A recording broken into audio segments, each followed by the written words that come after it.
اگر یہ لوگ صلح کی طرف مائل ہوں تو تم بھی اس کی طرف مائل ہو جاؤ، اور اللہ پر بھروسہ رکھو، کچھ شک نہیں کہ وہ سب کچھ سنتا ہے، جانتا ہے۔ اور اگر یہ چاہیں کہ تم کو فریب دیں تو اللہ تمہیں کفایت کرے گا، وہی تو ہے جس نے تم کو اپنی مدد سے اور مسلمانوں کی جمعیت سے تقویت بخشی اور ان کے دلوں میں الفت پیدا کر دی، اور اگر تم دنیا بھر کی دولت خرچ کرتے تب بھی ان کے دلوں میں الفت پیدا نہ کر سکتے،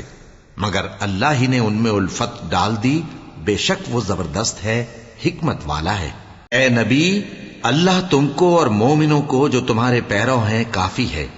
اے نبی، مسلمانوں کو جہاد کی ترغیب دو۔ اگر تم میں 20 آدمی ثابت قدم رہنے والے ہوں گے تو 200 کافروں پر غالب رہیں گے، اور اگر 100 ایسے ہوں گے تو 1000 پر غالب رہیں گے، اس لیے کہ کافر ایسے لوگ ہیں کہ کچھ بھی سمجھ نہیں رکھتے۔ اب اللہ نے تم پر سے بوجھ ہلکا کر دیا اور معلوم کر لیا کہ ابھی تم میں کسی قدر کمزوری ہے،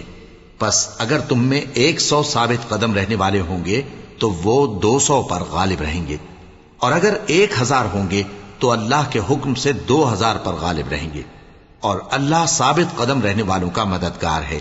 پیغمبر کو شایع نہیں کہ اس کے قبضے میں قیدی رہیں جب تک کافروں کو قتل کر کے زمین میں کثرت سے خون نہ بہا دے۔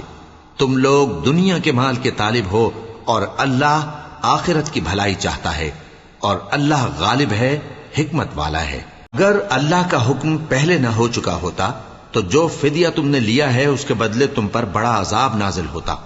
اب جو مال غنیمت تمہیں ملا ہے اسے کھاؤ کہ وہ تمہارے لیے حلال طیب ہے، اور اللہ سے ڈرتے رہو، بے شک اللہ بخشنے والا ہے، مہربان ہے۔ اے پیغمبر، جو قیدی تمہارے قبضے میں یعنی گرفتار ہیں ان سے کہہ دو کہ اگر اللہ تمہارے دلوں میں نیکی معلوم کرے گا تو جو مال تم سے چھن گیا ہے اس سے بہتر تمہیں عنایت فرمائے گا، اور تمہارے گناہ بھی معاف کر دے گا، اور اللہ بخشنے والا ہے، مہربان ہے۔ اور اگر یہ لوگ تم سے دغا کرنا چاہیں گے تو یہ پہلے ہی اللہ سے دغا کر چکے ہیں، تو اس نے ان کو تمہارے قبضے میں کر دیا، اور اللہ دانا ہے، حکمت والا ہے۔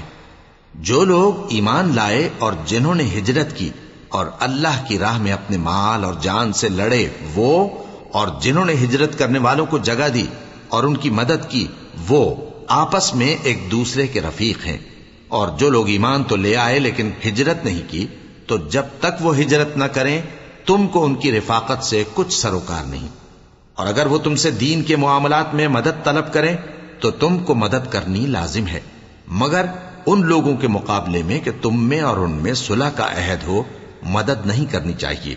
اور اللہ تمہارے سب کاموں کو دیکھ رہا ہے۔ اور جو لوگ کافر ہیں وہ بھی ایک دوسرے کے رفیق ہیں۔ تو مومنو، اگر تم یہ کام نہ کرو گے تو ملک میں فتنہ برپا ہو جائے گا اور بڑا فساد مچے گا۔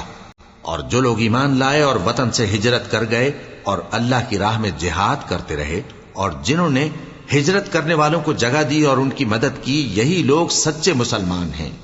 ان کے لیے اللہ کے ہاں بخشش اور عزت کی روزی ہے۔ اور جو لوگ بعد میں ایمان لائے اور وطن سے ہجرت کر گئے اور تمہارے ساتھ ہو کر جہاد کرتے رہے، وہ بھی تمہیں میں سے ہیں، اور رشتہ دار اللہ کے حکم کی روح سے ایک دوسرے کے زیادہ حقدار ہیں۔ کچھ شک نہیں کہ اللہ ہر چیز سے واقف ہے۔